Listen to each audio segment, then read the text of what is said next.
गसाइगावनि काथलगुरियाव हुस गैयै थासारियाव मोनदों सासे ई-रिक्शा सालायग्राखौ। ई-रिक्शा सालायग्रानि मुङा साइदुल इस्लाम। साइदुल इस्लामनि ई-रिक्शाजों लोगोसे बिनि लोगोआव थानाय 12,000 रांखौ दुथाङा लानानै थांदों। गसाइगाव महकुमा सिंनि अक्सिगुरि गामिनि फैजाल हकनि फिसाज्ला साइदुल इस्लाम मुंनि सासे लाइमोना सानफ्रोमबोनि बादिनो 4 जुलाइ शुक्रबारखालि फुंनि समाव गावनि ई-रिक्शाखौ लानानै न'निफ्राय ओंखारलाङो।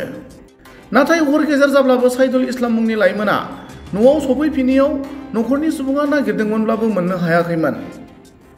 दिनै फुंबिलि समाव काथलगुरिनि सासे सुबुङा फन खालामनानै रिक्शा सालायग्रा साइदुल इस्लामआ लामा सेराव हुस गैयै जानानै गोग्लैना थानाय बाथ्राखौ न'खरनि सुबुंनो खिन्थाहरो।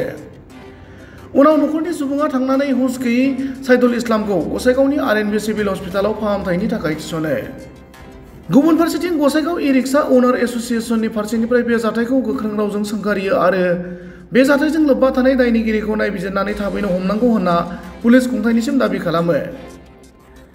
मख'नो गोनां बाथ्रा दि बेनि सिगांबो गसाइगाव महकुमानि सिङावनो ई-रिक्शा भारायाव लांनानै दुथां सुबुङा ड्राइभारखौ निसा मुवा जाहोनानै ई-रिक्शाखौ लानानै थांनाय जाथाय जालांबाय। गसाइगावआव बेफोरबायदि जाथाया गले गले जाफ्लेबाय थानायनि जाउनाव ई-रिक्शा सालायग्राफोरनि जिउआ रैखाथि गैयै जादों होनना गोथौ दुखु मोननाय फोरमायो। नमस्कार।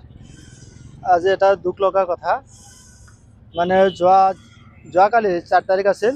যোৱাকালি আমাৰ অক্সিগুৰিৰ সাইদুল ইছলাম নামৰ এটা পিলপিলিৰ ড্ৰাইভাৰে পিলপিলি লৈ এটা ভাড়া লৈ গৈছিল শ্ৰীৰামপুৰ যোৱাৰ পিছত সেই পেচেঞ্জাৰবিলাকে কিবা এটা বস্তু খুৱাইছিল। বেহুশ হোৱাৰ পিছত সেই ল'ৰাটোক বহুৱাই সেই পিলপিলিটো লৈ গ্ৰামপুৰলৈকে যায়। যোৱাৰ পিছত সেই ল'ৰাটোক তাত নমাই দি পিলপিলিটো উধাও কৰি দিছে। পিলপিলি লগতে তাৰ মোবাইল আৰু তাৰ যোৱাকালি এটা কিস্তি আছিল এই পিলপিলিৰ 13-14 হাজাৰ টকা, এই টকাটো লৈ গৈছে। কিন্তু সেই ল'ৰাটোক খোজ নোপোৱাৰ কাৰণে আমি বহুত খোজাখুজি কৰাৰ পিছত আমি এছ'চিয়েশ্যনৰ পৰা আজি খবৰ লোৱাৰ কাৰণে চাৰিওফালে ঘূৰি থাকোঁতে খবৰ আহিল এই কাটলগুৰিৰ পৰা যে ল'ৰা এটা তাত পৰি আছে। তাত গৈ আমি সেই ল'ৰাটোক লৈ আহি আমি আমাৰ আৰ.এন.বি. চিভিল হস্পিটেলত ভৰ্তি কৰি এতিয়ালৈকে সুস্থ হোৱা নাই। কিন্তু আমি গোসাইগাঁও প্ৰশাসনক অনুৰোধ জনাব খুজিছোঁ যে এই চোৰবিলাকক উচিত তদন্ত কৰি ধৰি উচিত শাস্তি দিব লাগে। এইটোৱে আমাৰ দুখ লগা কথা। আৰু আমি প্ৰশাসনক অনুৰোধ জনাওঁ, আমাৰ গোসাইগাঁৱত অতিৰিক্ত পিলপিলি হৈছে। চিৰিয়েল নথকাৰ কাৰণে বাহিৰা গাড়ী আহি কিবা কিবি ঘটনা কৰি যায়, কিন্তু লোকাল মানুহবিলাকে আমি বিপদত পৰোঁ। সেইকাৰণে আমাৰ ট্ৰাফিক ঘোষ ছাৰকো আমি অনুৰোধ জনাওঁ যে এইটো উচিত তদন্ত কৰি বাহিৰা গাড়ীবিলাক খেদুৱাব লাগে। ঘটনা হৈছিল আমাৰ ভদাগুৰিৰ পৰা এটা গাড়ী চোৰ হৈছিল, এটা আমি গুমাত ধৰিব পাৰিছিলোঁ। তাৰ পিছতো আমাৰ এটা হৈছিল জামাল প্ৰমাণিকৰ, এইটো ডিংডিঙত ভাড়া লৈ গৈছিল, তাক মাৰি চাৰি পিলপিলিটো উধাও কৰি দিছে। এনেকুৱা 2-3টা ঘটনা হৈছে ছাৰ।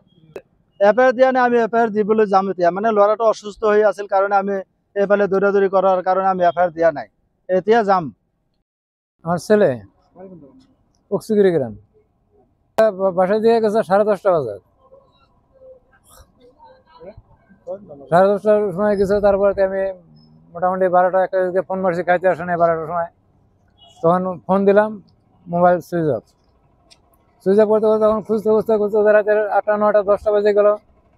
সব আত্মীয় স্বজনকে জিজ্ঞেস করলাম, টোটোওয়ালাকে জিজ্ঞেস করলাম, সবাই কয় না আমরা দেখিনি।